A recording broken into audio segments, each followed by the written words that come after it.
네, 여러분 안녕하세요.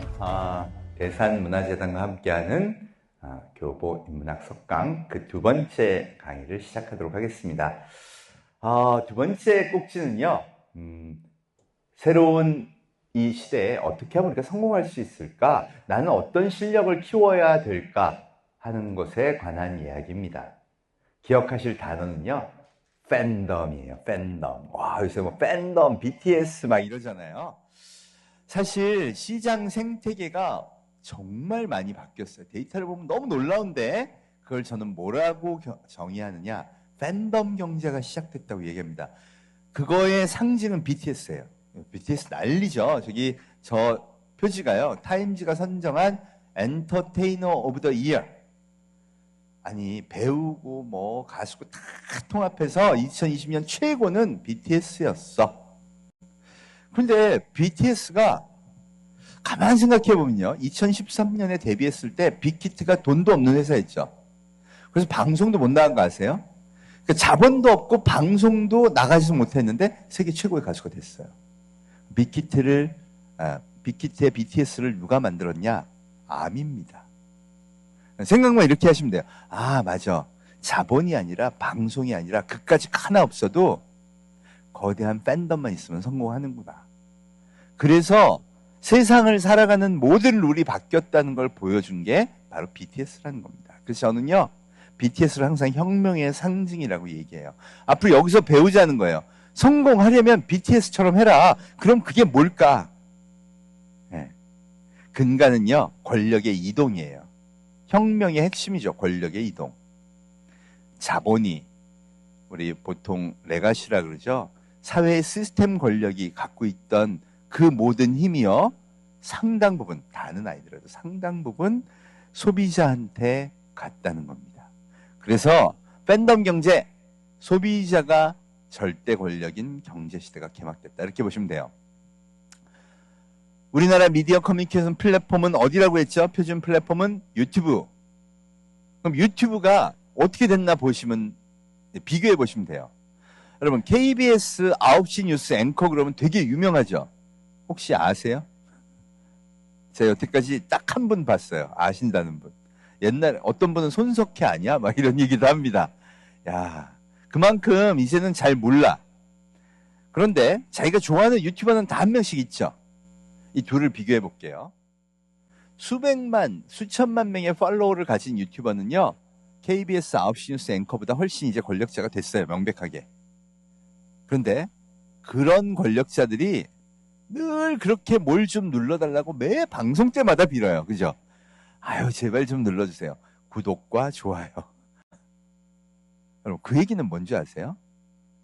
나는 아무것도 아니다라는 고백이에요. 당신이 눌러줘서 내가 여기까지 왔고, 앞으로도 당신이 떠나면 난 아무것도 아니니까 나는 무조건 당신의 선택만을 기다리면서 이 방송을 합니다라는 고백입니다.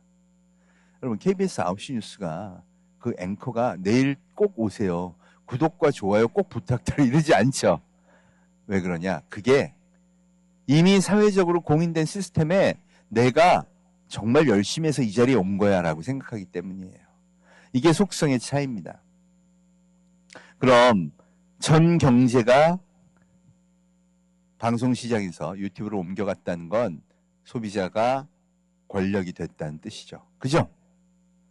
그래서 방송국도요, 요새 EBS 보면 펭수 막 띄우려고 하고, 이 싹쓸이 같은 MBC의 성공한 프로그램도 보면 유튜브 콜라보 방송이었어요. 이렇게 안 하면, 팬덤이 없으면 미래가 없다고 다 인지하고 있어. 문제는요, 우리 사회 전체가 이게 배우려는 것보다 주로 이제 비판에 머무는 경우가 많아요. 비판 필요합니다. 대표적인 사례가 6살 꼬마 유튜버 보람이 사건이에요. 여러분, 2019년 7월에 이렇게 기사가 난 거예요. 보람이라는 애가 유튜브 방송을 했는데 한 달에 30억씩 유튜브에서 돈을 받아갖고 청담동에 100억짜리 빌딩을 샀다. 일단 저도 그렇지만 다 배가 좀 아프죠. 이게 이런 반응이 일어나요. 야, 안 되겠다. 걔들 방송 금지시켜. 청와대 청원 들어가고요. 득달같이 SBS 그것이 알고 싶다 해서 왜 애들을 그렇게 많이 보는가 봤더니 학대 방송을 하더라. 막 애들 끌고 차에 나오고 이상한 거 먹이고 먹방 시키고 이러니 이거는 고쳐야 된다. 사실 맞아요. 애기들은 자기가 뭐라고 했는지 잘 모르잖아요, 사실. 그런데 부모가 애기 팔아서 돈 번다 이런 건 고쳐야 됩니다. 그리고 그런 방식의 방송을 자꾸 유도하는 것도 좀 규제해야죠. 그래서 사실 유튜브가 키즈 방송 규제도 하고 우리나라도 법을 만들어서 바꾸고 다 했어요. 정말 그런 비판과 이 노력은 중요하죠. 근데 아무도 주목하지 않은 게 있어. 어떻게 30억씩 벌었을까요? 여러분 지금 KBS, MBC 시청료 올려달라고 난리 난 거 아시죠? 아니 TV 방송은 다 망해갔는데 어떻게 보람이는 집에서 30억을 벌어? 여러분 이게 혹시 나의 미래와 관련된 일은 아니었을까요? 그런데 왜 특집 기사는 한 번도 안 냈죠? 여러분 그게 나오는 순간 방송이 위험하다는 게 그냥 드러나기 때문이에요. 제가 한번 데이터로 살짝만 살펴볼게요. 보람이가 30억씩 한 달에 본다는 하루에 1억이죠. 야, 그럼 방송이 인기가 되게 많다는 거예요. 키즈 방송이 대세구나. 그래서 제가 KBS TV 유치원을 봤어요. 시청률이 0.1%더라고요. 여러분 애국가 시청률이 보통 2%예요. 애국가가 언제 나오죠? 잘 때. 그러면 0.1%면 거의 안 본다는 거죠. 그럼 데이터상으로 TV 키즈 프로그램이 인기가 없다는 거예요. 그죠? 그럼 얘는 어떻게 돈을 벌어? 우리나라의 최고 방송국에 수십억의 세금을 집어넣어서 만드는 프로가 저 정도 인기라면 보람이가 만드는 게 인기가 있을 리가 없잖아요. 그죠? 그래서 들어가 봤어요. 지금은요, 보람튜브라는 브이로그 방송에 방송 안 올린 지 1년 넘었어요. 왜? 어른들이 너무 싫어해서 안 해. 근데 2달 전까지 구독자가 얼마냐? 2,730만 명이에요. 아니, 아기가 그럼 몇 명이지? 우리나라 4에서 7세 인구는요, 138만 밖에 안 돼. 야, 근데 2,730만이 어떻게 된 거야? 2,600만 명 이상이 전부 해외 구독자라는 뜻이죠. 맞아요. 보람이가 돈을 벌었던 이유는요, 95% 이상, 전 세계 2,700만 명의 애기들이 구독하고 열광하는 프로였기 때문에 가능했던 거예요. 조회수가 들어가 보면 누적 조회수가 100억이 넘어요. 여러분, 세계 2위의 키즈 방송국이 보람튜브였습니다. 1위는 누구냐? 라이언이라는 미국 꼬마. 보람이보다 1살 많아요. 사실 보람이가 방송을 하게 된 계기가 그게 너무 재밌어서 라이언 오빠 따라 할 거야. 엄마를 쫄라갖고 한 거예요. 그럼 라이언의 구독자 수는 2,700, 저 당시에 40만. 10만 명 차이였어요. 라이언이 얼마 벌었느냐? 라이언은 조회수가 더 많아요. 보람이보다. 그래서 작년에 유튜브에서 공식적으로 받은 돈이 339억. 광고비 300억 하면 639억의 수익을 올린 거예요. 이게 세계 1위의 위용이야. 그럼 보람이가 구독자 10만 차이니까 한 달에 30억씩 벌면 한 거네요. 그죠? 여러분, 근데 내가 이 생각이 미치니까 뒷목이 서늘해집니다. 가만히 있어봐. 방송이 바뀌면 광고가 바뀌죠. 광고가 바뀌면 유통이 바뀌죠. 유통이 바뀌면 소비재를 만드는 제조도 바뀌죠. 이거 청년 일자리가 다 바뀌겠는데? 생각이 여기에 미치더라고요. 실제로요, 보람튜브에 들어가 봤더니 제일 조회수 높은 방송이 애기 먹방이에요. 아빠 몰래 뽀로로 떡볶이 먹는 보람이. 그거를요, 조회수가 5억 7천만 회예요. 저는 아기들의 마음을 읽을 수는 없지만 아기들이 그런 걸 너무 좋아하는구나 알겠더라고요. 그럼 제가 뽀로로 떡볶이 만드는 사장님이라고 생각해봐요. 우리 대한민국에서는 어떻게 배웠냐? 당신이 제조업으로 수출하려면 전시회 가서 바이어 만나고요. 바이어하고 계약을 한 다음 그 다음 수출을 하면 됩니다. 그럼 판매는 어떻게 해요? 광고를 해야지요. 그럼 바이어들이 TV 광고비 좀 지원해 주세요. 그럼 아시아에 수출하고 싶어. 아시아 애기들 5억 7천만 명한테 TV 한 번이라도 노출시키려면 돈 얼마 들까요? 300억 원 이상 들어요. 그래서 자본이 지배하는 사회였어요. 네가 아무리 아이디어가 좋아도 방송과 자본이라는 절대 권력이 없으면 넌 성공할 수 없어가 이 시대의 한계였어요. 여러분, 근데 그게 깨진 거야. 이 사장님이 미리 알았어. 보람이의 구독자 2,700, 야, 이게 어딜까? 찾아가. 그럼 여러분, 크리에이터는 자기 채널에 어느 나라에서 누가 온지 다 알아요. 그죠? 저 아시아에 수출할 건데 제일 구독자 많은 10개 국가만 소개시켜주세요. 그럼 그 나라 가서요. 계약서 맺어. 온라인으로 해도 돼. 뭐 찾아가. 그죠? 내가 잘 보일 것도 아닌데. 혹시 이 방송 올릴 건데 유튜브에서 대박 나면 나한테 주문하세요. 이러면 되는 거예요. 그러면 틀렸어. 여러분, TV에서 잠깐 광고 나오는 게 아니라 일부러 찾아와서 5억 7천만 명이 봤어요. 먹고 싶을까요? 안 먹고 싶을까요? 임팩트 자체가 다른 거예요. 그럼 사장님은요? 바이오한테 잘 보일 필요가 없어. 팬덤만 있으면 달라지는 겁니다. 룰이 바뀌었죠? 유통도 달라졌죠? 제조도 달라지죠? 그러니까 어떻게 될까요? 여러분 이거 보세요. 안타깝지만 이게 팩트예요. 제일기획이라는 우리나라 광고하고 싶어하는 청년들이 제일 가고 싶어하는 회사예요. 여기 지상파 TV 광고가 15%가 줄었어요. 2019년에. 이거 매년 이렇게 줄어요. 라디오, TV, 신문, 잡지 다 줄어. 느는 건요. 모바일, PC. 그럼 여러분이 사장님이라면 TV 광고 전문가 뽑을까요? 안 뽑을까요? 난 신문 광고 전문인데 뽑을까요? 안 뽑을까요? 안 뽑아요. 왜? 지금도 많아. 여러분 이번에 국정감사 때 KBS의 50%가 놀고 있습니다 라고 국회의원이 아니에요. 우리 44.6%예요. 그랬잖아. 실제로 놀고 있어요. 왜? 여러분 예산이 없어요. 돈은 못 벌고요. 프로그램 만들면 다 적자예요. 그러니까 이해는 가. 그럼 KBS가 TV 프로그램 PD 전문가 뽑을까요? 안 뽑겠죠. 자, 또 그 옆에 GS 홈쇼핑, CJ 홈쇼핑, 이 홈쇼핑 회사들은 전부 TV 홈쇼핑이었잖아요. 원래. 그죠? 그런데 작년 기준으로요. 드디어 온라인 쇼핑몰이 TV 쇼핑보다 더 많아졌어요. 그럼 TV에서 파는 건 수수료를 내야 돼.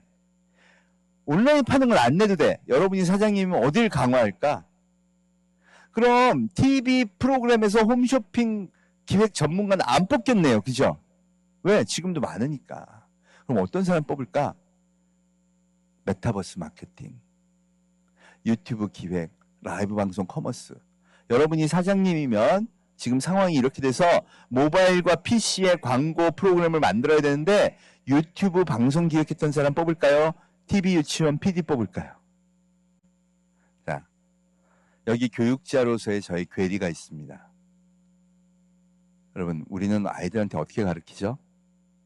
토시 하나 안 틀리고 여러분이 좋아하는 아이들의 전형을 보여드릴게요. 아이들은 엄마 아빠 말을 잘 듣는 걸 어른들이 제일 좋아하죠.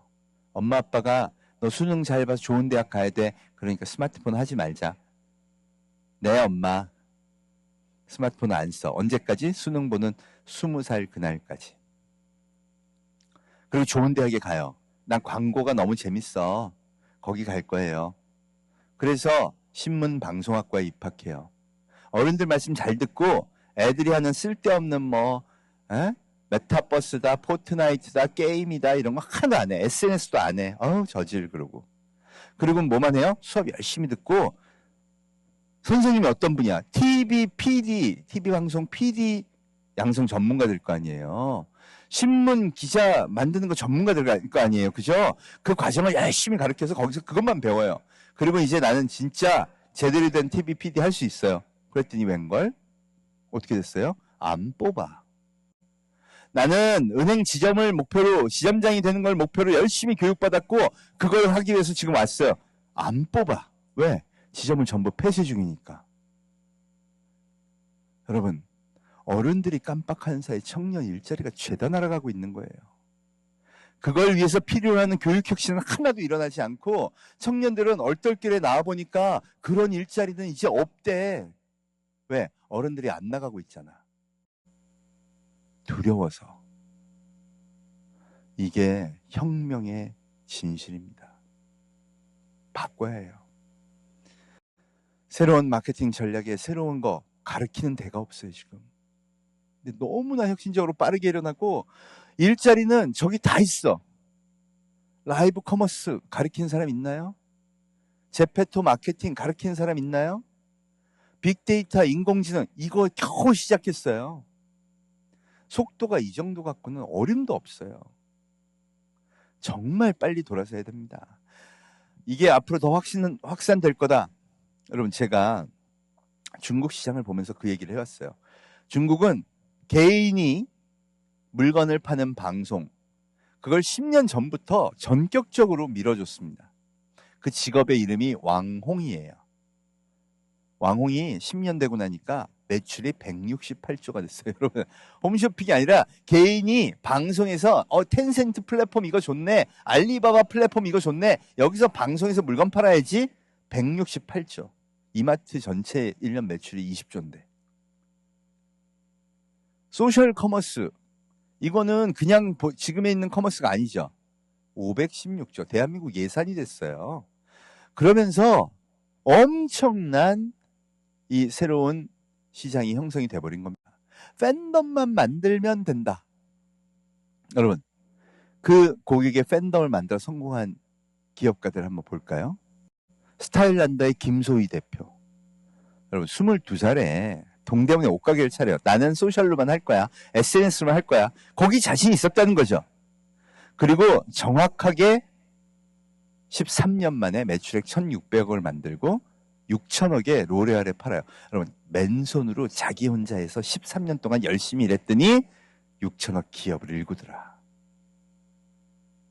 그 옆에 AHC. 이분도요, 원래 대기업에 마스크팩 납품하시던 사장님이에요. 그런데, 야, 요거 진짜 좋은 재료 써가지고 정말 소셜 커머스 잘하면 될 거야. 그러고는 거대한 성공을 이루죠. 저 회사는요, 유니레버라는 세계 2위의 화장품 회사에 3조 4천억에 매각됐습니다. 여러분, 3조 4천억 시가총액 기준으로 보면 대우중공업하고 똑같더라고요. 이게 개인이 일군 성과예요. 그럼 뭐로 성공한 거냐? 팬덤. 와, 써봤더니 이 제품은 미쳤어.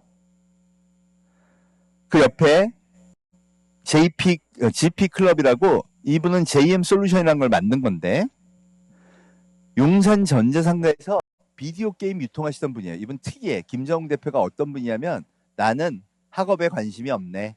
그리고 용산 전자상가에 가서 이 유통을 배우신 거예요. 그러다가 중국에 건너가서 소셜 커머스 너무 재밌다. 거기에 막 집중하다가 2016년에 저 제품을 냅니다. 꿀광 로얄 프로폴리스 마스크팩. 여러분, 뭐 들었는지 이름에 써있죠? 꿀 로얄 젤리 프로폴리스 비벼서 마스크팩 만든 거예요. 그리고 매출을 5,300억을 해버립니다.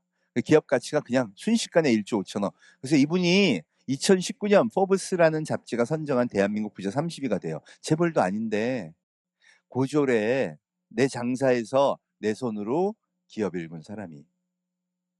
여러분, 개천에서 용이 나와요, 안 나와요? 많이 나와. 우리는 어디만 보고 있어? 왜 이제는 거대한 중공업을 일으키는 기업이 없지? 왜 거대한 제조업을 일으키는 사람이 없지? 아니에요. 너무 많아요. 닥터 자르트. 여러분, 이진욱 대표님은요, 건축하신 분이. 건축 일 하다가, 이 비비크림은 미쳤다. 이거 내가 발라보니까 너무 좋더라. 그러고는 미국 가서 거대한 팬덤을 만듭니다. 그게 닥터 자르트라는 브랜드예요. 그리고는 2조의 SD 로더에 매각하죠. 그럼 회사 그만뒀냐? 아니에요. 그분 와가지고 아시아 진출의 SD 로더 계열사 최고 책임자가 됐어요. 왜? SD 로더가 유난히 로레알에 비해서 아시아 시장 진출이 좀 취약합니다. 그런 일을 하는 인재가 됐어. 그 옆에 포노사피엔스 문명의 상징과도 같은 기업 무신사. 여러분, 무신사에서 뭐 사보신 분? 예, 이분들이 포노 사피엔스의 예, 인증받으신 분들이에요. 왜? 포노족들 대상 아니면 아무것도 안 팔아요.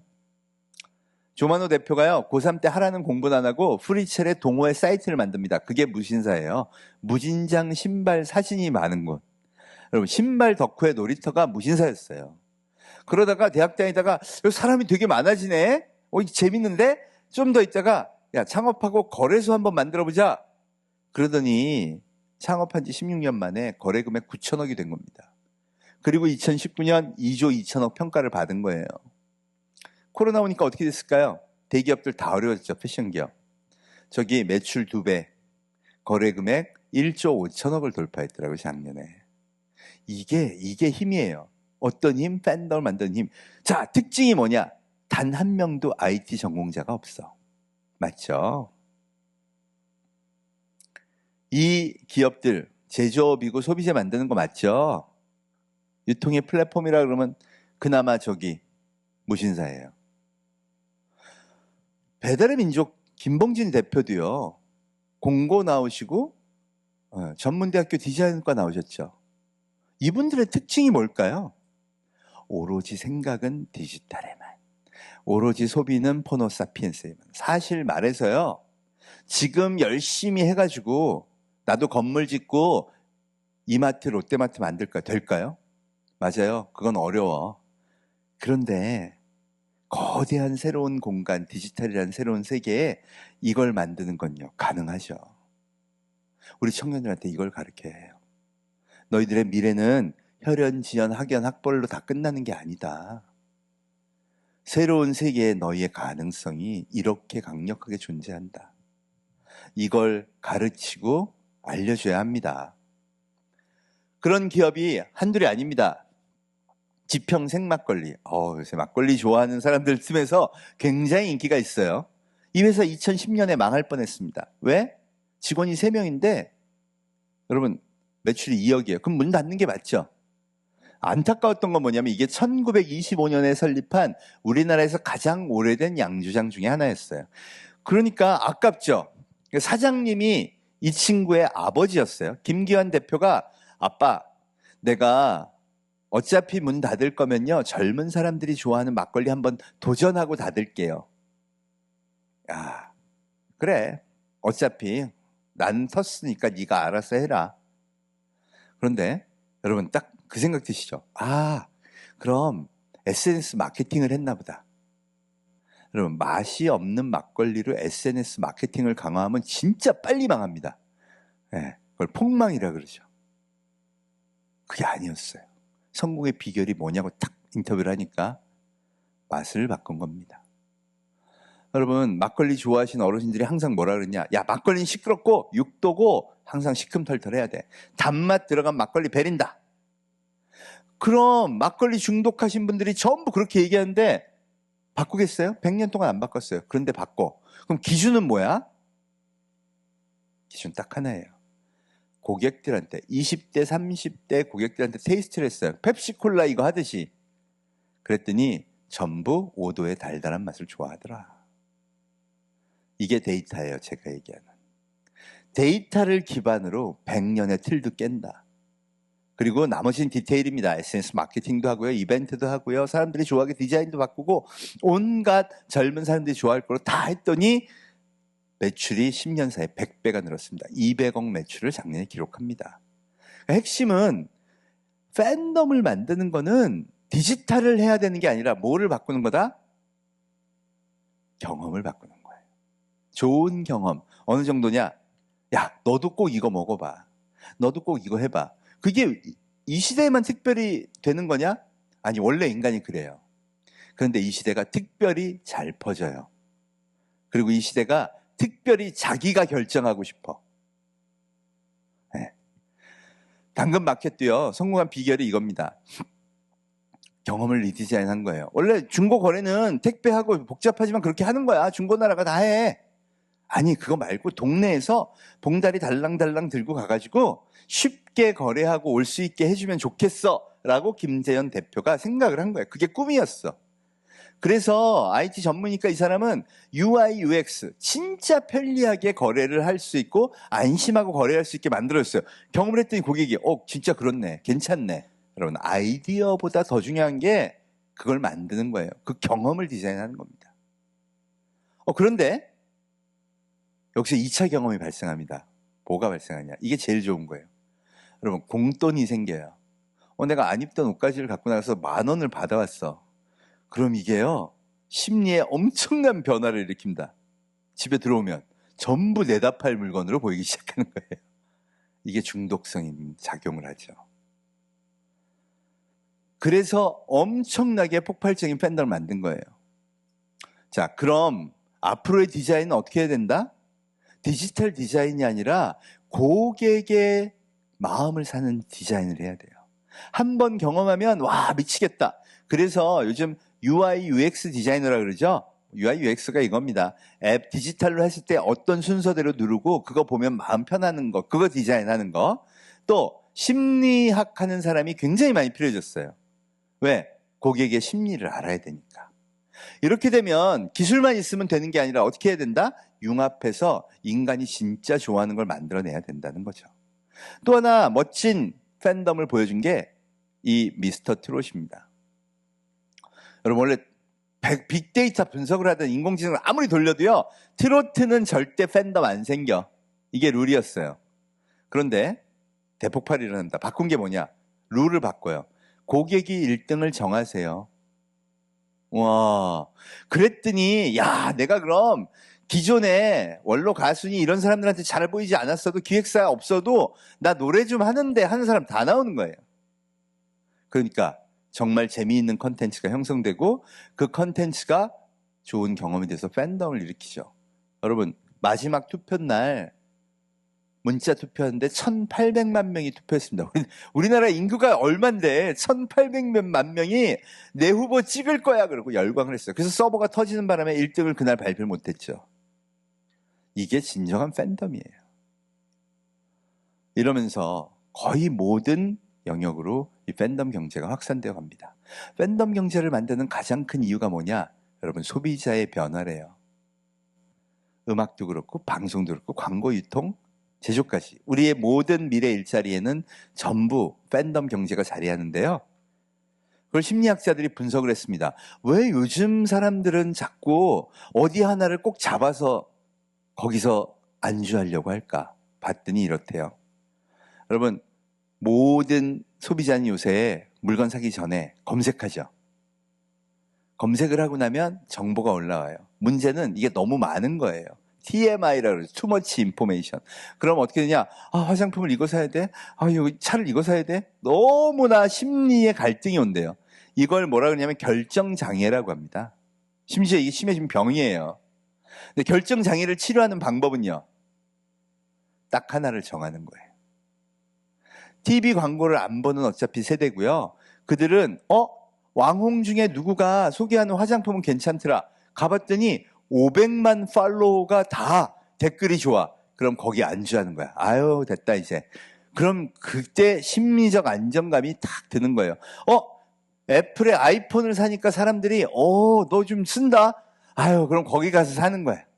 아유, 마음 편하다. 이게 팬덤을 만드는 요인이에요. 유튜버도 걔를 보면 그냥 다들 댓글 괜찮고 얘는 믿어도 된대. 인플루언서도 보면 이 사람이 물건 파는 건 믿어도 된대. 커뮤니티라는 게 기본이 되고 거기 댓글을 봤더니 굉장히 좋더라. 그럼 거기 가서 사는 거예요. 그러면서 기존에 광고 위주로, 자본 위주로, 시스템 위주로 팔던 기업들을 야금야금 다 먹어 들어가는 겁니다. 그리고 그들이 주도하는 시대가 되면요, 미래 기대치는 전부 글로 가게 되는 거죠. 이게 팬덤 경제의 본질입니다. 뉴노멀 넘버 2, 새로운 인류의 표준. 우리가 진정한 실력을 키우려면 이걸 만들 줄 알아야 돼요. 그러니 디지털 문명에서는 어떻게 활동하고 생활하는지 잘 알아야죠. 어떤 유튜버가 인기가 좋은지, 어떤 인플루언서가 인기가 있는지, 권력인 소비자들이 어떤 성향을 가진지 이거에 대한 연구도 많이 해야 됩니다. 문제는 언제나 소비자 권력 시대였어요. 다만 그 소비자가 이젠 누구라고요? 사피엔스가 아니라 호모 사피엔스. TV가 아니라 SNS에서, 유튜브에서 활동하는 사람, 그러니 과거의 모든 지식을 내던져 버리라는 겁니다. 그리고 새로운 인류와 함께 호흡을 시작해야 돼요. 팬덤을 만들 수 있는 실력이 나의 미래 가치고요. 그 팬덤을 갖고 있는 그 팬덤의 크기가 그 기업의 가치인 시대입니다. 새로운 미래 가치를 만들려면요, 이 팬덤을 키우는 그 근력을 이제 만드셔야 합니다. 이것으로 두 번째 강의를 마치고요. 잠시 후에 세 번째 강의를 시작하도록 하겠습니다. 감사합니다.